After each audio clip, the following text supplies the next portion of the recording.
Hello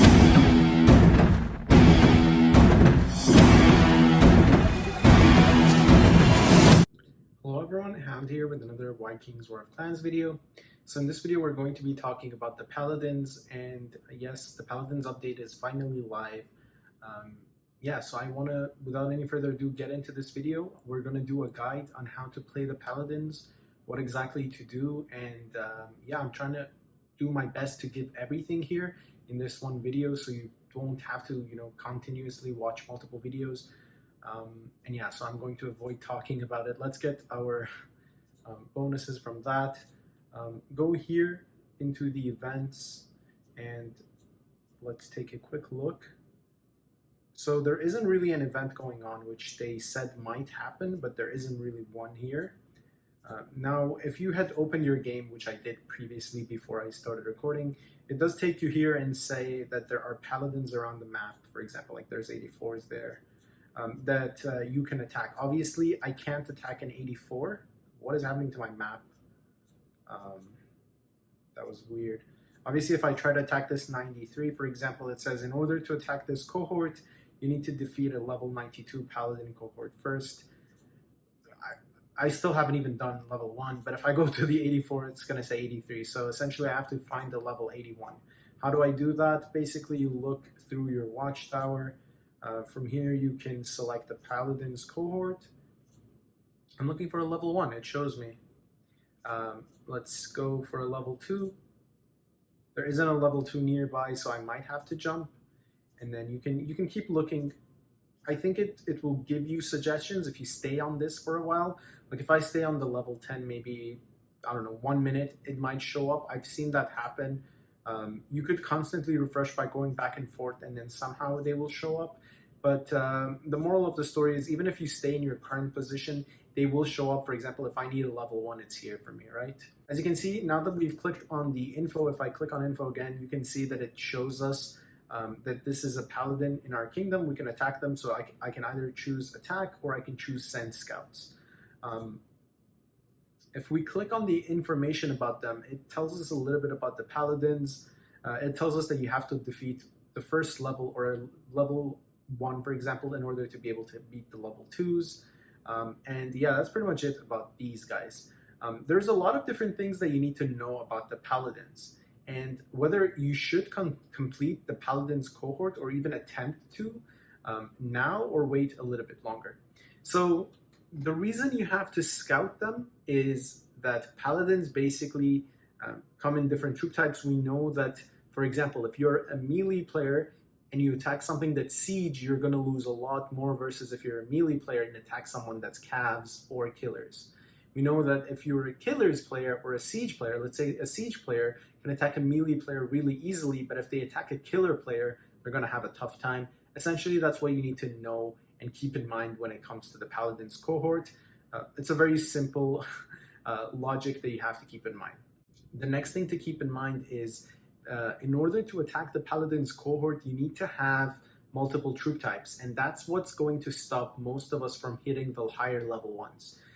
From what I've understood, if I go from level 1 all the way up to level 70 using Siege, which is my main troop type with reputes, whatever, I should be really comfortable, no issues at all. I will kill them all, even if I use T6s. I've heard that. As far as level 70 is concerned, you can even do with T6s and get away with it. Further up, once you get past level 70, as we discussed yesterday, based on the way they rewarded, it was based on the way they divided the rewards, which was 20, 30, 20, 30. We kind of knew that past level 70, it's going to get really challenging. So it's not a complete shocker for me that they've done it in this way, and getting up to 70 should not be an issue because we knew that even the rewards jump by a lot. Now, why do I say you shouldn't instantly attack the Paladins? So we have achievements in the game that we can complete. For example, we have the Unity of 3, which requires you to get gold, spend gold, get soul shards, spend soul shards, and get runic coins, spend runic coins. Paladins give you rewards in the form of those things. And, We have multiple documents as well as the rewards list that I uploaded yesterday in a video. We have a total of all those rewards. You can get up to 4.5 billion gold. You can get up to 5 million, I believe, runic coins, maybe more. I am not 100% sure. I don't have the document here with me. I will probably post it on the screen for you guys to see the totals. You can get a lot of resources. You can even get 500 million soul shards if you go far enough. Now, that all being said, the reason you shouldn't do this whole thing immediately is because you could save up the gold, which makes sense. Why waste? If, for example, if I'm at Unity 12 right now, and I know that I've earned 2.8 billion gold from just playing the last Fury because of the celebration event, why would I waste the gold amount by hitting the Paladins all the way up if I can just wait and hit them when I need to, you know? I don't have to do this all right away. The Paladins are great because now with the NPCs in the game, since they don't give you soul shards, they might also be helpful for some of us who are stuck on the 7 Flames of Odin achievement. That being said, just keep in mind that they did mention that the Paladins will not contribute towards certain achievements and town skins, which could be that these Paladins are not going to contribute for us towards the higher level achievements, for example, like 7 Flames, which are really difficult and require you to kill a ton of troops. We know this.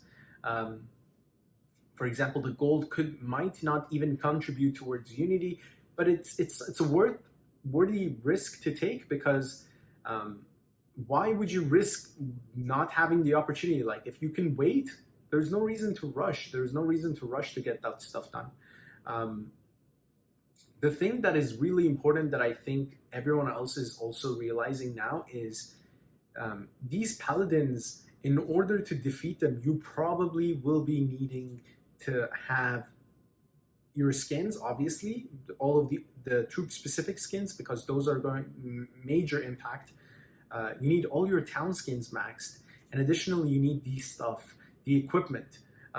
For most of us, we've been ignoring them because we think that, well, at least so far, we've thought that towns are not such a massive impact, but these Paladins require you to have towns gear to hit them, and some of the bonuses that you can get from these gears are majorly contributed towards towns. For example, the Shaman staff, I think, gives you offense attack when attacking towns, and this could go up to 400% if I'm not wrong, which is big because your normal hero-specific gear doesn't give you that specific amount of attack. Again, you know, this is a kind of big risk in order to even buy this stuff with runic coins. It might even be better to wait for your clan to do an Asgard, and if you have the medals, distribute this to your players that need to that have the ability at least to complete the higher levels of the cohorts, because it gets really expensive. You need a lot of T8s, and you need to have multiple types of troops. T7s will stop helping you at some point, and you will have to definitely use T8s. Now, for most of us, we've only done 1 troop type of T8s, probably some of us 2, some of us 3, but not everyone has 4 or 5 or all of their troop types done, and that's going to hinder a lot of people because essentially what it means is you need to have a lot of troop types in order to constantly counter the cohorts. Especially, I think, when it gets to the level 100, it's going to be very difficult to get that thing done. So yeah, there's a lot of things to keep in mind when attacking these cohorts. Now, Plarium has also done something which I don't know if it's intentional or not. They've switched the colors of killers and melee. So usually killers are associated with being orange and melee are associated with being yellow. Plarium has somehow managed to swap this around.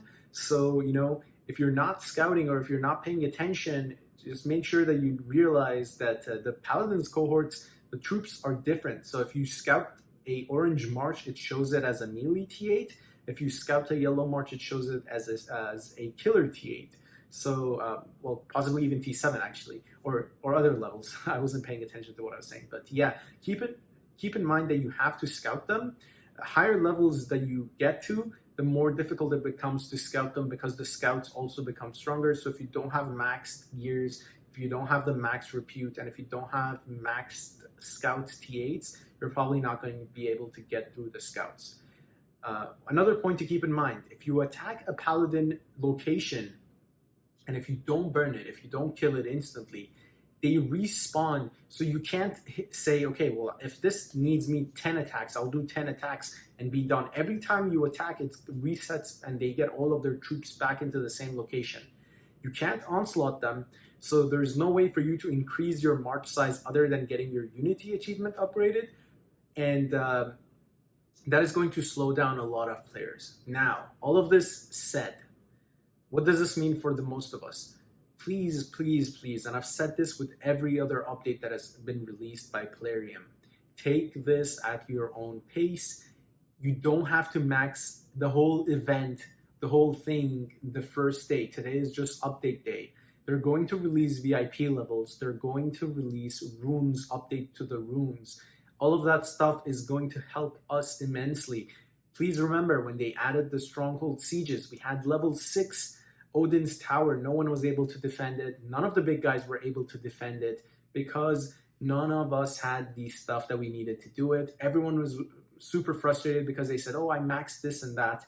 We got a lot of town skins by then. We got a lot of gear updates. We got a lot of gem updates. All of this stuff is adding up.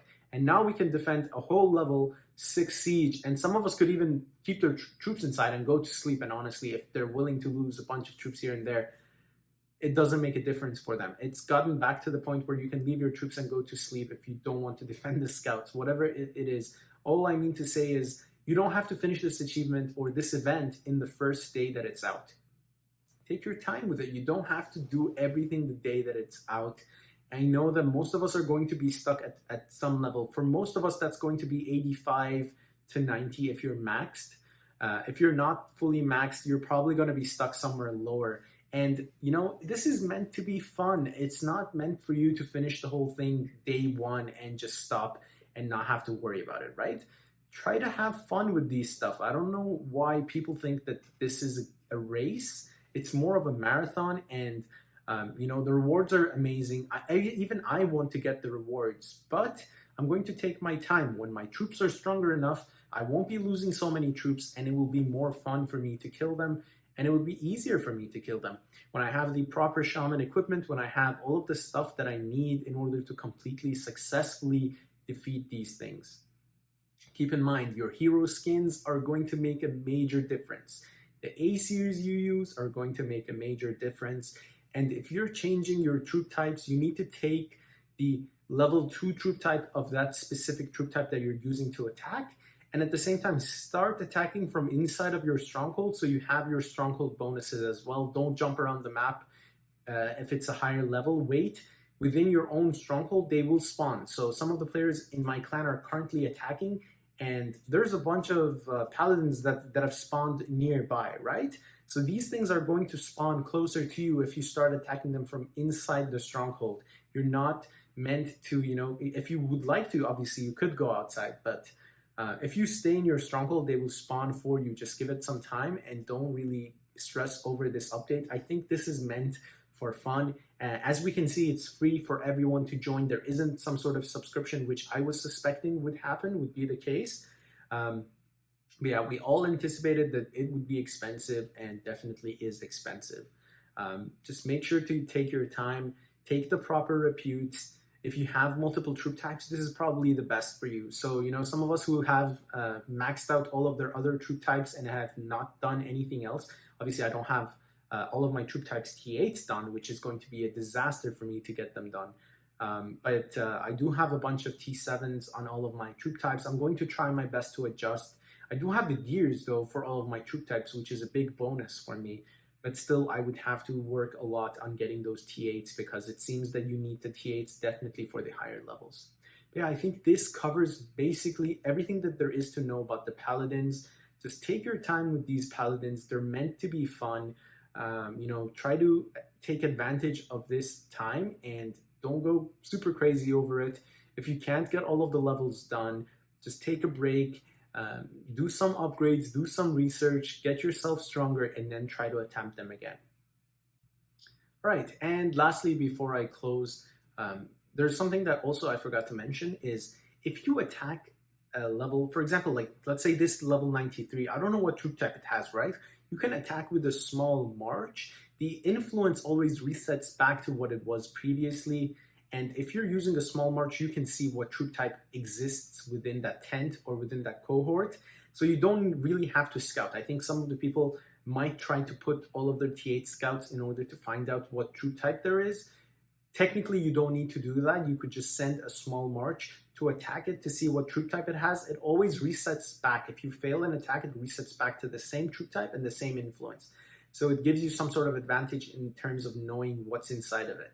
But yeah, that's pretty much it. That's everything that I know so far about the Paladins. I'm super excited. I'm not going to attack them because I'm trying my best to shoot for Unity 13 before I go for the gold and the runic coins. So I will take my time with this. But I also know that I can't probably finish it all the way to level 100, as there's people that are stronger than me in my clan who haven't pushed it yet, and they're also waiting. So we'll have to wait and see what happens. But yeah, that's going to be it for this video. I hope that this video definitely helped you out. If it did, make sure to leave. And if it did, please make sure to leave a like and subscribe to my channel. That's it, and I'll see you guys in the next one.